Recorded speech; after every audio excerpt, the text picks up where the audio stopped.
All right, Buff Nation, we are live. We got some breaking news right now. That was just tweeted out just about an hour ago from Scott Proctor, DNVR. They put out a great video recapping everything that we need to learn about today's practice. Final fall practice tomorrow. Then we'll start prepping for Georgia Tech. But Scott Proctor saying Dallan Hayden has a hand injury that will cause him to miss, quote, a couple of weeks. He's unlikely to play week one against Georgia Tech. And this is a bummer because I think Dallan Hayden has looked awesome in the clips that we've been able to see on Reach the People and Well Off Media.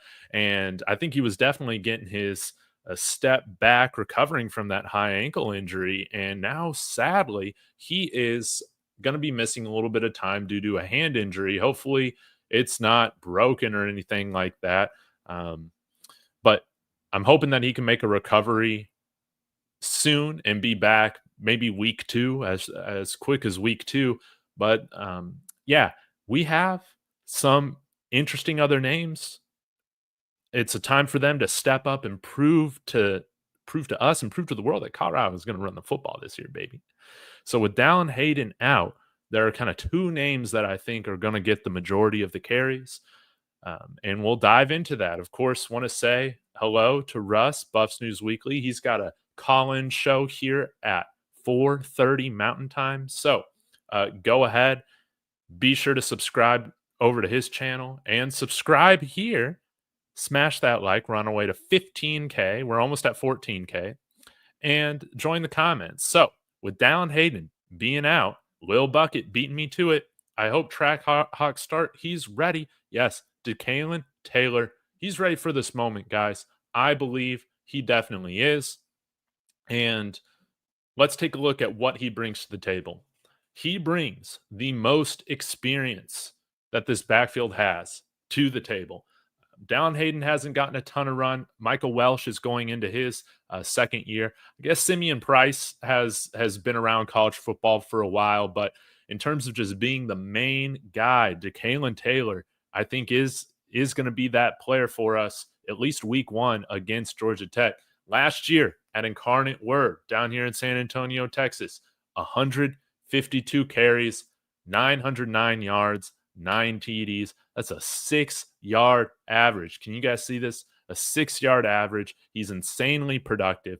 5'9", 165 pounds. I would say he's put on some more weight since then. I want to say he might be closer to 180, maybe 175. So still kind of a smaller stature guy. But I think when you're looking at somebody like Dylan Edwards that was around the same weight, I feel like Dekalon's just a little bit more built out. And I think that he can take the pounding from a college football defense and still put up tremendous numbers and be available for the long run. So again, you see 6 yards a carry last year. In his career has averaged 5.9 yards a carry. And I think Marshall Faulk will want to use him quite a bit, not only in the rushing game, with the zone read concepts with Kaidon Salter. I mean, shouldn't that be exciting? We got a quarterback that can definitely run away from dudes, run past dudes. He's got tremendous speed, I think, for a quarterback in college football. And then pairing that with the guy named Trackhawk Dekalon Taylor, who, I mean, this is what he said. He said he's the fastest guy on the team. I'm just going to take his word for it for the purpose of this agenda that, yeah, let's get the ball to the fastest player we got on the team, fastest player we got on offense. How about that? That sounds good to me. And he's got some receiving chops as well. As you can see down here, 22 receptions for 163 yards, 7.4 average. You'll take that. And he should be a factor in the return game, along with guys like Quentin Gibson, Isaiah Harge, X, those 4 guys. But I think that truly, man, this is going to be an exciting opportunity for Dekalon Taylor to have the opportunity, in my opinion, to get that start. At the very least, he's splitting things with Micah Welch and really establish himself as the primary weapon to go to out of the backfield. I think that this would be tremendously exciting if we can have a starting running back with the type of game-breaking ability that Dekalon Taylor has. How about that, guys? So again, huge bummer. My heart sank hearing that Dallan Hayden's out with this hand injury or likely out. But I'm excited that it's going to give a guy like Dekalon Taylor plenty of opportunity to showcase what he can do behind this offensive line in this offense. And again, guys, the coaching staff has been stressing it all fall. We're going to run the ball. We are going to run the ball.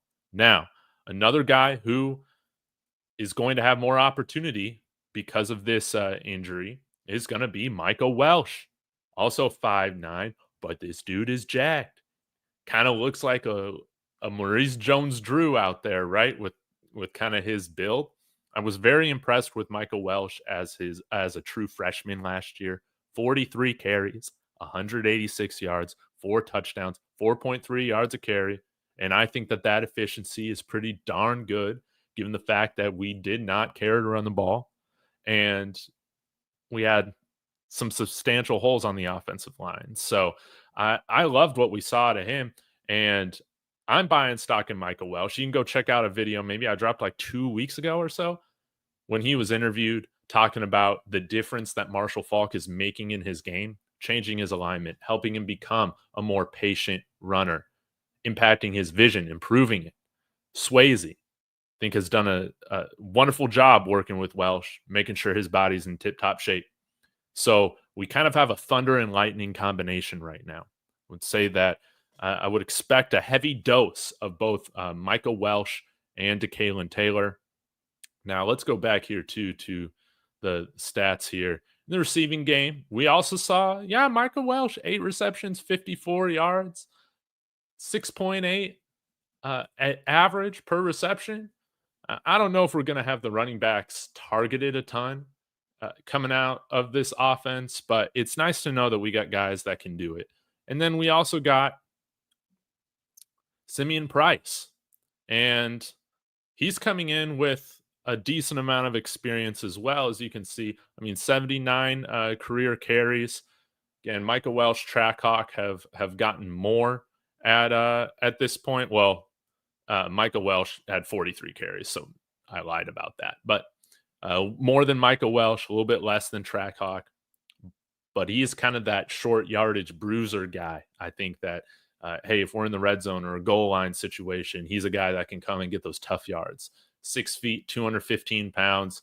Spent a couple of years at Mississippi State. Last year over at Coastal Carolina. Not really sure why we saw his average be so good at Mississippi State and then, 3.1 at Coastal Carolina. But I don't even care. I'm just going to blame Coastal Carolina's offensive line for that, obviously, because I've liked what we've seen out of Simeon Price as well. But these will be the main 3 guys, I think. Simeon Price kind of spelling in certain situations, Dekalon Taylor and Micah Welch. But I'm really excited to see what Marshall Faulk is going to do to, I think, highlight these guys' skill sets to put them in the best positions to succeed. And I think what's really cool about this backfield, again, it's not ideal to start the season with an injury with Dallan Hayden, who is definitely, I think, our do-it-all kind of back, right? He can do it all. But after him, we have a handful of running backs that I think do 1 or 2 things very, very well. And it's going to be fun to see how Marshall Faulk and Pat Shermer work in conjunction together to make sure that these guys are operating in a maximum efficiency. And so I also want to take a look here at the game log here for Dekalon Taylor last year in the Southland Conference at Incarnate Word. You can see, he did have the majority of his games. He's getting well into the double digits when it comes to carries. That would be my hope with him at CU as well. And also having a handful of targets every single game, even as much as, 5 against, I think, those Southern Illinois. But again, an incredibly dynamic player. I think the college football world outside of Colorado really sleeping on this guy. I think that he's a really good player, and you can find, I think, good running backs all throughout the different levels of college football. You see that in the NFL. You see guys playing Division II, FCS. These guys are on practice squads, signed to the 53. Every now and then you'll have an undrafted guy, break out. It seems like the New England Patriots under Tom Brady, they're always grabbing these like small school guys, like freaking Danny Woodhead, and they're going and making an impact at the next level. So do not discount Dekalon Taylor just because he's coming up from the FCS. And I think he can play with what we've seen. He can play. And I think Sincere Brown, he's another one of those guys. He can play. I had a conversation on Bill Carroll's podcast, which I need to post on his College Football Focus podcast. I came on there like last Thursday, and NFL Draft Scout, and he was both very, very excited about both Sincere Brown and Dekalon Taylor with their opportunity to impact this offense. So, yeah, I'll get to a few of your comments. We'll keep the stream short. And yeah, really do appreciate it, guys. Again, a reminder, we got Russ in the house with Buff News Weekly. He's going to be going live here very, very shortly, doing a call-in show. So it would be a lot of fun if you guys get over there. It's his first one he's doing. And of course, like, subscribe, comment. Let's go. Let's go. Let me get to a comment here. Two-headed monster. That's right. Thunder and lightning with Micah and Trackhawk. That's going to be the plan, I would imagine. What's up with Zy Chrysler? He's suffering some sort of injury. I don't know the details on it yet. Maybe you guys can make me aware of what the specific injury is. But yeah, he's not being sat out because he sucks or anything like that. Obviously, he's one of the best offensive linemen that we got. But yeah, it's some sort of injury. At least in the video that I watched, did not say anything specifically to Zy Chrysler's injury. But it did seem, if I'm remembering correctly from that video, that he was saying that he expects the offensive lineman to be back and like ready for Georgia Tech. So I'm not that concerned. Okay, that's great that Zy was dressed today. So that's awesome. And we might see a little bit of Draylon as well. I wouldn't mind that. I wouldn't mind seeing a little bit of Isaiah Harge at running back. How about that? I would love to see that. Rawhide Media, me and Raw going live tomorrow at 11 a.m. Mountain Time, guys. You're not going to want to miss it. We're going to set the world on fire, baby. Let's go. Hey, can we relegate Estimate to the Buffs while he develops there? Man, I wish. But right now, we got Simeon Price. He's going to be our short yardage back, I'm guessing. So, hey, Dwayne Smith, great minds think alike. Draylon and Harge can also come out of the backfield in certain situations. Yes, please, God, please. I want to see more Isaiah Harge. This is his year. He's my like dark horse for having a bigger impact on the team than maybe like casuals would expect. Anytime he's getting the ball, whether it's out of the backfield or receiving, he's just making plays. That's just what he's doing. Just get him the ball. Swayze, you're right, little bucket. Micah has lost weight. He looks more explosive. He can catch the ball out of the backfield. He's got big hands. And he has deceptive agility. I am saying it. Deceptive agility. What's going on? How one feels. Peace and love, family. Let's go. Oh, man. They're calling it. I love how he uses his vision when he runs the ball. We're talking about Trackhawk or Micah. Either way, they're both great.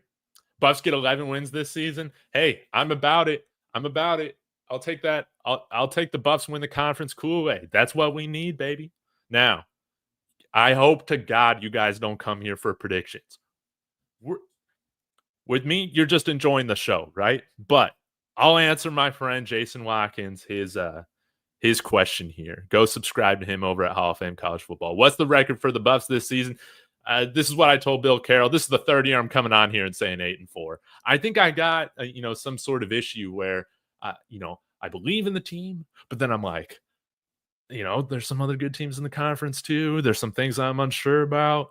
But we're undefeated till we ain't, baby. The goal is to win the conference. That's what I'm talking about. But yeah, man, like I'm so boring with these predictions. I just always find a way to go 8-4. It was like prior to Prime, I'm always finding a way for us to go like 7-5 or 6-6. It's like I just want to reach a bowl game. Never happened. Yeah.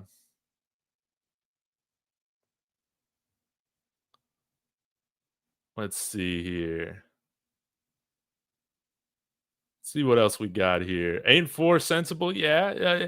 7. Hey, man. Hey, I'm all here for it, man. With my Broncos too. We're saying, hey, AFC West champions is what we're talking about. We can deal with it all, depending on how things go game to game. But right now is the time to be hyped. It's the time to be believing in our guys. And again, if we go out and prove to Georgia Tech in the college football world that we will not be messed with, we will not be bullied, that we're going to be the more physical team here in a little less than 2 weeks in Boulder, Colorado. People forget Georgia Tech's got to fly out here and play at altitude, okay? They're like, how are they going to stop this Georgia Tech offense? Well, I think our offenses actually are going to be quite similar. Now, the one guy that I'm a little nervous about with Georgia Tech is that wide receiver that they got from FIU, Eric Griffin. Man, I wanted him on this team so bad, but he went to Georgia Tech, and now we got to face him. This is what I would do. This is what I would do. You put Tyrekus Davis on him, baby. I think Tyrekus can shut him down. Maybe we play a little bit of zone. I don't know what we're gonna do. I'll let all you film gurus tell me what we're gonna do, but I think we're gonna play the run just fine. We're gonna play the run just fine. Now Gualo's saying Welch starts then Trackhawk. Okay, I'm cool with that, but I would like the Trackhawk to get the majority of the touches, even if it's just a little bit, like a 60-40 split. Keep those guys fresh, no doubt about it. Russ saying 9 wins again. I was spot on last year. You were spot on, man. I remember when we did our prediction show. Yes, Keith, what's going on, man? Time to run up the score on the teams this season. The disrespect is getting ridiculous. Yeah, what's our over-under? 5.5 wins, man. They think this offensive line is just getting worse every year, something like that. Yeah. Yeah, we probably do need to play a little bit more zone, man. You're probably right about that. Now, one other thing, I'll do a video on this later with specific to Tyrekus, but it was interesting how DNVR and Neely, they were talking about this, and Neely seemed to think that, yeah, Tyrekus Davis might be that third starting corner with DJ McKinney and Preston Hodge. And that's kind of fun. Don't you think that's kind of fun? I think that's kind of fun. Now he's a little shorter guy, but hey, short guys got to win every now and then, right? They got to win every now and then. And it's clear, dude, this guy plays bigger than his size. Every single practice or scrimmage, this guy's coming up with interceptions. He's punching the ball out. He's getting PBUs, and that's exactly what he was doing at Wyoming. And go look at my highlight short that I got of Tyrekus Davis, courtesy of his own clips he posted on Twitter. Thank you. Yeah. I like the Buffs, but, when 10 to 11 wins is asking a lot. This is what I'll say, too. It's hard for me to predict when I think the Big 12, it's just going to have the most parity in the league, man. We saw Arizona State, and I still think that they're the team to beat. Surprised everybody last year. So, to me, I feel why can't we? There's no reason why we can't. But, there's also, I think, some good teams in this conference. It's going to be fun, man, to see how it all plays out. And I would agree with this, Keith. Play cover 2. Yes. Let's keep most of the stuff in front of us. How about that? It's going to be interesting to see how our safeties Tafik Byard and Carter play. I know that y'all want to already jump on Carter's back, but we got to see how this tandem plays first. The third safety I'd like to see out of there, it's probably going to be John Slaughter, but I think TJ Branch can cover distance pretty quickly, don't you think? Man, I was just talking with the CGA tour, Oklahoma State podcaster. I was on his show maybe a week or two ago, and he's like, yeah, the quarterback situation at Oklahoma State, it's still a mess. We still don't got a quarterback. I understand how that is, man. We were starting a converted safety at quarterback, five seasons ago in 2020, man. We were only running the ball. As pass happy as we've been the last 2 years, we were just the opposite in 2020. So it's hey man, hey, I love the fact that John Mateer, dude, he'll just flat out say it. This money's for this parlay. This money's for this sports gambling I'm doing. Man, I love it. Don't penalize the man. I just think it's hilarious. Pete Rose should be in the Hall of Fame. Let's go. Yeah, right now it does seem like, Dallan Hayden does have these injuries pop up. Football is a physical sport. I understand that, but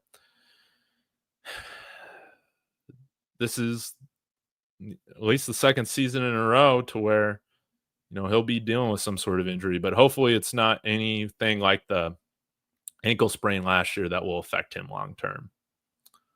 Yeah, Cam too. Yeah, Moneyline Mateer, man, I love it. And yeah, I know a lot of college football people are upset, but dude, I'm glad Michigan barely got a slap on the wrist for what they were doing, man. Stealing signs. We're going to be mad about stealing signs. Really? Come on now, man. Come on now. And I'm glad they're not punishing these future teams. They should go back and restore USC's wins, everybody else's wins that were ever vacated due to dumb stuff like this or recruiting violations. Miami, right? Hopefully this is the start of that. That's why you got to love it. You got to love the rivalry. All right, guys. I'm going to get out of here. I'll be back later today, though, because I got a video that I'm going to be dropping about us already offering a 2027 5-star quarterback. It's time to already be talking about the heir to Julian Lewis's throne after he delivers a national championship for Coach Prime and the Colorado Buffaloes. Sco Buffs.